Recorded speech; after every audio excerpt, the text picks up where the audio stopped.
no matter how well you behave in a negotiation, there's always somebody who is going to behave badly. So how do you recognize it, and how do you deal with it? In this video, we'll look at 6 types of bad behavior in a negotiation.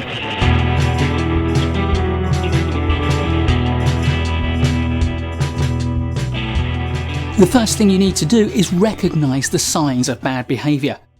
And they're not hard to spot as long as you stay alert for them. Increased levels of tension in the room.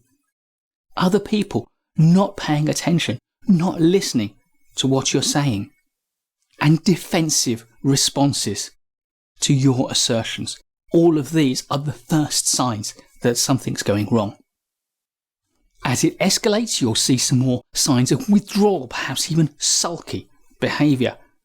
And then you'll get personal attacks, snarky comments, sarcasm, eventually put-downs, and perhaps direct attacks on your personality or on your integrity. As it gets worse, people will talk over one another, and you know it's starting to lose control when you hear raised voices. All of these are signs that the negotiation is going bad and you need to find ways to deal with it. So let's look at 6 examples of how negotiation goes bad that will cover pretty much every scenario you're likely to encounter and what you can do to start to deal with it. The first is coercive behavior. This is inappropriate overuse of power that denies or in some way constrains choice. Coercion is never pleasant, and you need to take a strong stand against it. Its origins are, of course, in bullying, and so like any bullying, you have to call it out and stand up to it. We do this by labelling the coercive behaviour and saying, it feels to me like you're trying to coerce me into something that I am not ready for doing. And the next thing we need to do is to assert the real options. Actually, there's more that I could do. There are choices that I do have.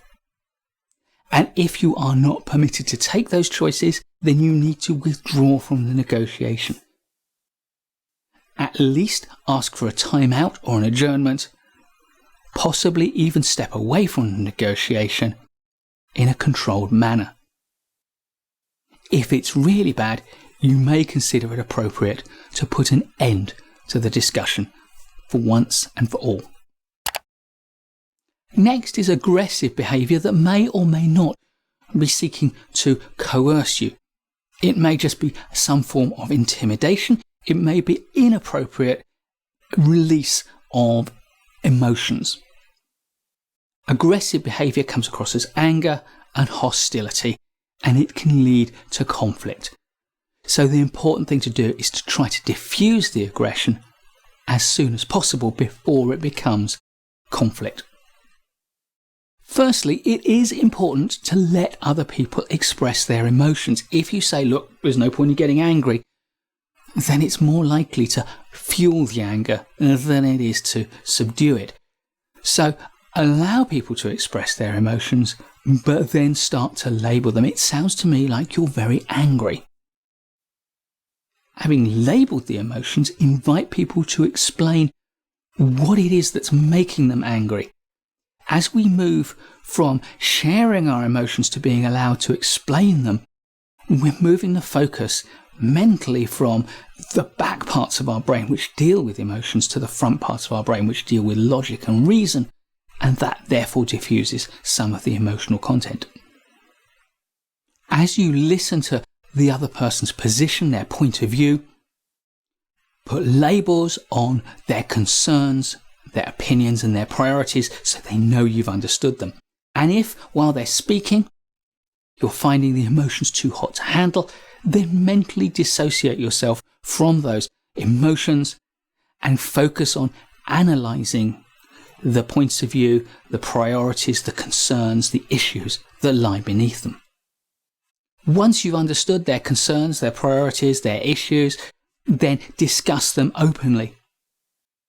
Highlight the difference between their position and your position and engage in an open and frank discussion about how big that difference is and what the components of it are and how to move forward to minimize that difference. Finally, do what you can to outwardly recognize, understand, and address those concerns. Think about concessions that you can make that go some way to showing that you've fully understood what the issue is and you're prepared to accommodate some elements of it whilst retaining the things that are important to you. Manipulative behavior uses tricks and psychological pressure to move you in a direction which you wouldn't otherwise intend to go. It can be hard to detect sometimes by the very nature of manipulation. But as soon as you detect it, you need to deal with it, and of course, you need to call it out and label it. The technique to use is called fogging, and fogging is when we neither agree nor disagree with an assertion that is made. One way is to acknowledge the assertion without addressing it. You think I'm being foolish? Anyway, what I was saying is, you can go a little further by acknowledging it with a maybe and then moving on. Notice that in neither of these cases you're saying, yes, I suppose I am, or no, I'm certainly not. If you concede the point, then you have actually given in to the manipulation. If you reject the point, then you start raising the level of conflict. Another approach to fogging is to deliberately change the subject. And you can do it in a way that shows you know what you're doing and you're deciding not to address the issue. But if you do want to take it on in a more direct manner, then simply repeat back what they've said. You think I'm being stupid? This forces them either to deny it, in which case they've retracted the comment, or to acknowledge it, in which case it moves from a kind of passive-aggressive manipulation into a direct aggressive put-down. And that means the other people around the table can see what they're doing and form a clear opinion. It also gives you a new way to handle it, which is to deal with it as aggression. Whatever happens, when you're facing manipulation, you must not concede the point and neither must you escalate the conflict.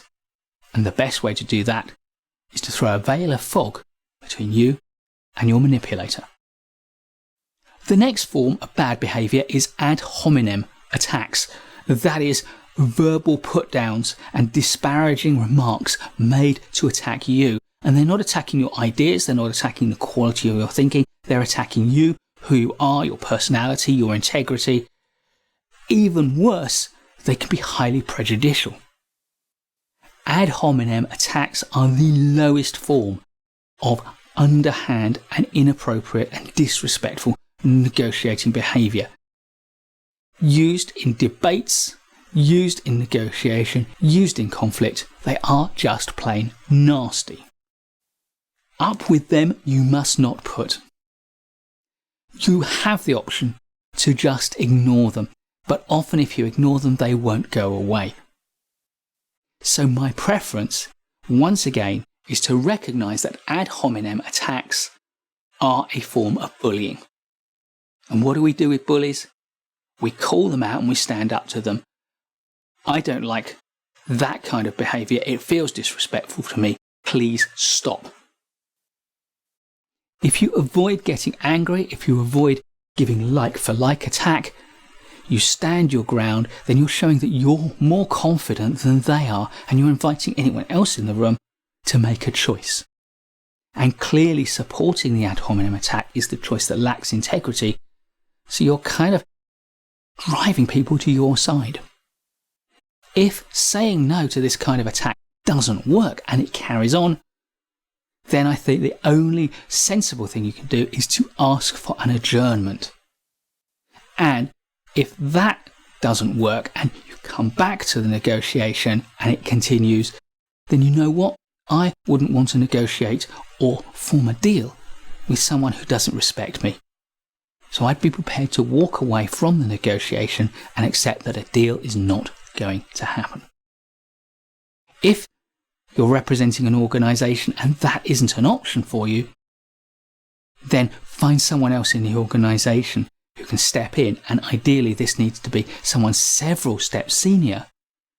One step senior and it's kind of like, I'm giving up, I'm asking my boss to do it. Several steps senior says, I have the support of this whole organisation and they're not going to put up with it. But one way or another, you must not accept ad hominem attacks. It only leads to a general deterioration of behaviour. And if a deal is done, then it will be a one-sided deal where one side of the transaction does not respect the other. Another form of bad behaviour is a refusal to shift from a position. Not shifting is effectively saying, I'm not going to negotiate. I've reached a point and I'm not going to go any further. But please note that the kind of stubbornness I'm describing here is different to a BAFO, a best and final offer. Stubborn refusal to shift is not saying I've made my best and final offer and I do not have the scope to move. It's a negotiating tactic to try to draw the negotiation to an end, almost by coercing or bullying the other party into saying, well, I keep coming up against a brick wall, so I'll just concede. If you have reached the end of your negotiating flexibility and you need to say, this is going to have to be my best and final offer, I cannot move any further, and therefore I am prepared, if you can't meet this, to walk away. Stubbornness, refusing to shift, is saying, nope, this is as far as I'm going to go. Nope, you need to meet me. So what do you do against this kind of stubbornness? Once again, be clear. Label it. Say, this is not a negotiation. You are not negotiating. Question them. Have you reached your best and final offer? Is this the point at which you're prepared to walk away if we can't meet this? That will flush out, or should flush out, the difference between an inappropriately made BAFO and stubborn refusal to shift. If you're convinced that it is stubbornness, then it's perfectly reasonable to say, I cannot meet that condition, or I shan't agree to that proposal, and then say, it's your turn. You need to make a move. And if they're unwilling to do it then suggest an adjournment. Since you don't feel you're able to move, we certainly cannot move, then I suggest we adjourn and reconsider our positions and decide whether we're prepared to walk away or whether we've got a little bit of flexibility left. And I'll emphasise, you do need to be prepared to walk away in the face of this kind of stubborn behaviour. Our last example of bad behaviour is arguably something that you might actually like. It's the quick fix. It's the refusal to engage with a difficulty in the negotiation and therefore a desire to accommodate it quickly and move on. Why is this a bad thing? Well, it's a bad thing because, again, it's a refusal to negotiate, but because they are prepared to move on and you know there's an issue, then you should be able to sense that down the line there will be some form of remorse.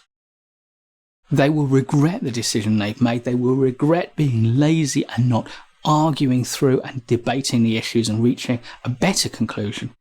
And therefore the deal could unravel, or one party to the deal could be unhappy with the deal, which will poison the relationship. Sometimes it's better to have the debate, to have the argument, than to get an easy win. So once again, you have to say, it feels like we're not discussing what needs to be discussed. And I invite you to comment on what your real concerns are, and I would like to listen to them.